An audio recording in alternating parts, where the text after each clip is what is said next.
French President Emmanuel Macron has appointed a new Prime Minister in an attempt to solve a deepening political crisis. He's chosen Defense Minister Sébastien Lecornu for the job, one of his closest allies. The 49-year-old is the country's fourth Prime Minister in a year and will once again oversee a minority government. His predecessor lost a confidence vote on Monday over proposed austerity measures. Mr. Lecornu's first challenge will be to win approval for the new budget from a divided parliament. Straight to Paris then, and we can speak to journalist Anne-Elisabeth Moutet. Welcome, Anne-Elisabeth. Tell us more about this Macron pick for Prime Minister. Well, what's interesting about this is, first of all, that it already was Emmanuel Macron's pick 9 months ago when Michel Barnier lost a vote of confidence in the House. And Emmanuel Macron called François Bayrou, a leader of coalition party, to tell him that his prime minister would be Sébastien Lecornu. And François Bayrou took a taxi, rushed to the Élysée Palace, shouted at Emmanuel Macron for an hour and a half, and finally got the job of prime minister, and it did not help him for very long.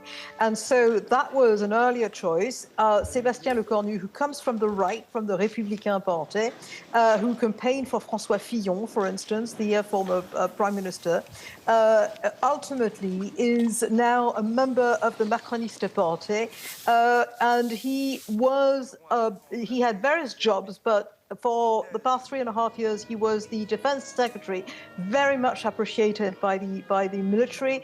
And the military were not so happy with Emmanuel Macron because 1 month after he was elected in 2017, he fired publicly at a Bastille Day party the chief of the Joint Staff. And so having somebody who is a negotiator, who himself is a reserve officer in the gendarmerie, who's somebody who works easily across the aisle, is somebody who probably was the best choice for Emmanuel Macron, and he should not have been bullied by François Bayrou 9 months ago. And usually the President has asked his new Prime Minister to consult with all parties before forming a cabinet. What's he trying to achieve? Well, the government does not have a majority in Parliament. We have just seen with the loss of the vote of confidence by François Bayrou that you have more people in Parliament who cannot stand this government and cannot stand this president than the reverse. So it was more a question of saying, this is somebody I appoint as prime minister. I'm not, I don't have to tell you why I do it. But of course, he's going to encourage Sébastien Lecornu to speak with all the leaders. That's something that Lecornu is known for doing. He's been a local elected official. He's been a senator for Normandy. He is known as finding it easy to talk with left-wing parties. He may not be capable of getting approval from them, but at least there will be a civilized relationship. And that's the best we can accept, I would imagine. A quick word about the further turmoil France is expecting tomorrow when unions and political parties and social movements have called for a nationwide protest with the slogan, "Block everything." What can we expect?